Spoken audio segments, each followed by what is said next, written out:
പ്രതിപക്ഷ നേതാവ് വി.ഡി. സതീശനും കൊല്ലത്തെ എം.പിയായ എൻ.കെ. പ്രേമചന്ദ്രനും ഒരു പ്രത്യേകതയുണ്ടെന്നാണ് സമൂഹ മാധ്യമങ്ങളുടെ കണ്ടുപിടുത്തം. രണ്ടുപേർക്കും പൊതുവായിട്ടുള്ള പ്രത്യേകത എന്താണെന്ന് ആലോചിച്ച് തല പോയിക്കേണ്ട.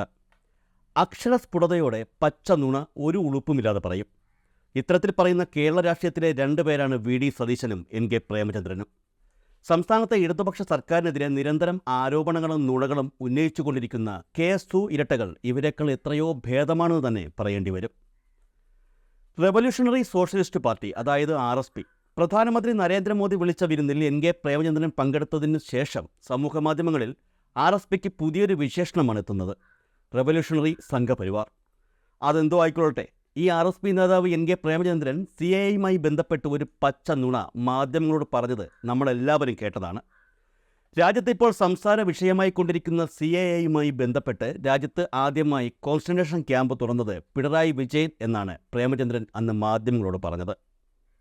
എന്നാൽ ഈ നുണ കേട്ടുനിന്ന ഒരു മാധ്യമപ്രവർത്തകനും നിങ്ങൾ പറയുന്നത് നുണയല്ലേ എന്ന് അദ്ദേഹത്തോട് ചോദിച്ചില്ല. മറ്റൊരു തരത്തിൽ പറഞ്ഞാൽ, ചോദിക്കില്ല എന്ന അമിതമായ ആത്മവിശ്വാസം തന്നെയാണ് ഇത്തരം നുണകൾ പതിവായി പറയാൻ ഇവർക്ക് പ്രേരണയാകുന്നത്. ഇക്കാര്യത്തിൽ എന്താണ് വാസ്തവം? 2022 നവംബർ 25 മനോരമ ദിനപത്രത്തിൽ ഒരു വാർത്ത പ്രസിദ്ധീകരിച്ചിരുന്നു. ആ വാർത്തയിൽ പറയുന്നത് ഇങ്ങനെയാണ്: കുറ്റകൃത്യങ്ങളിൽപ്പെട്ട് തടവ് ശിക്ഷാ കാലാവധി തീർന്ന ശേഷം വിദേശത്തേക്ക് മടങ്ങാനിരിക്കുന്നവരെയും പാസ്പോർട്ട് കാലാവധി തീർന്ന ശേഷം രാജ്യത്ത് തുടരുന്നവരുമായ വിദേശ പൗരന്മാരെ നിയമ നടപടികൾ പൂർത്തിയാക്കി മടങ്ങുന്നതുവരെ താമസിപ്പിക്കാൻ ഹൈക്കോടതി നിർദ്ദേശപ്രകാരം കൊല്ലം ജില്ലയിലെ കൊട്ടിയത്ത് ഒരു വാടക കെട്ടിടത്തിൽ ട്രാൻസിറ്റ് ഹോം ആരംഭിച്ചു. ഇവിടെ പ്രത്യേകം ശ്രദ്ധിക്കേണ്ട ഒരു സംഗതിയുണ്ട്. വാർത്തയിൽ എടുത്തു പറയുന്നുണ്ട് ഹൈക്കോടതി നിർദ്ദേശപ്രകാരമാണ് ഈ ഹോം ആരംഭിച്ചതെന്ന്. നൈജീരിയൻ സ്വദേശി ഹൈക്കോടതി നൽകിയ ഹർജിയെ തുടർന്നാണ് കോടതി ഇത്തരത്തിൽ ഒരു നിർദ്ദേശം സർക്കാരിന് നൽകിയത്. സാമൂഹ്യ നീതി വകുപ്പിൻ്റെ കീഴിലായിരിക്കും സെന്റർ പ്രവർത്തിക്കുക. ഇപ്പോൾ 3 നൈജീരിയൻ സ്വദേശികളും ഒരു എൽ സാൽവദോർ സ്വദേശിയുമാണ് ഇവിടെ താമസിക്കുന്നത്. നോക്കൂ, എത്ര സമർത്ഥമായിട്ടാണ് പ്രേമചന്ദ്രൻ നുണ പറഞ്ഞിരിക്കുന്നതെന്ന്. ഹൈക്കോടതിയിൽ ഒരു നൈജീരിയൻ സ്വദേശി നൽകിയ ഹർജി പരിഗണിച്ച് കോടതി നിർദ്ദേശപ്രകാരം ആരംഭിച്ച ട്രാൻസിറ്റ് ഹോമിനെ ഒരു ഉളുപ്പുമില്ലാതെ പൗരത്വ ഭേദഗതിയുമായി ബന്ധപ്പെട്ട് പുറത്താക്കപ്പെടുന്നവരെ താമസിപ്പിക്കാൻ സർക്കാർ കോൺസെൻട്രേഷൻ ക്യാമ്പ് ആരംഭിച്ചു എന്ന രീതിയിലാക്കി മാറ്റുകയായിരുന്നു. ഇത്തരത്തിൽ സംസ്ഥാനത്തെ ഒരു MP പച്ചനുണ പറയുന്നത് എത്ര ദയനീയമാണ്, അതും നല്ല അക്ഷരസ്ഫുടതയോടെ.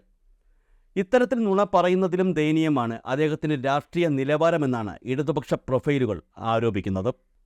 ഇതാണ് അന്ന് പ്രേമചന്ദ്രൻ പറഞ്ഞ കോൺസെൻട്രേഷൻ ക്യാമ്പ്. ഇതിനു മുൻപിൽ സ്ഥാപിച്ചിട്ടുള്ള ബോർഡ് വ്യക്തമായി ഒന്ന് വായിച്ച് നോക്കുകയെങ്കിലും പ്രേമചന്ദ്രന് ചെയ്യാമായിരുന്നു. സ്വന്തം മണ്ഡലത്തിലായിരുന്നിട്ട് കൂടി അതിന് പോലും അദ്ദേഹത്തിന് സമയമില്ലായിരുന്നു എന്ന് വേണം കരുതാൻ. അല്ല, അങ്ങനെ പറഞ്ഞിട്ട് കാര്യമില്ലല്ലോ. ഇതൊന്നും അറിയാത്ത ആളാണോ പ്രേമചന്ദ്രൻ? നാളത്തെ കാര്യം ഇന്ന് ചിന്തിച്ച് പ്രവർത്തിക്കുന്ന ആളാണ് പ്രേമചന്ദ്രൻ എന്നാണ് പ്രേമചന്ദ്രൻ്റെ പാർട്ടിയിലെ നേതാക്കൾ പറയുന്നത്. ഇക്കാര്യം ഒരുപക്ഷെ ശരിയായിരിക്കും.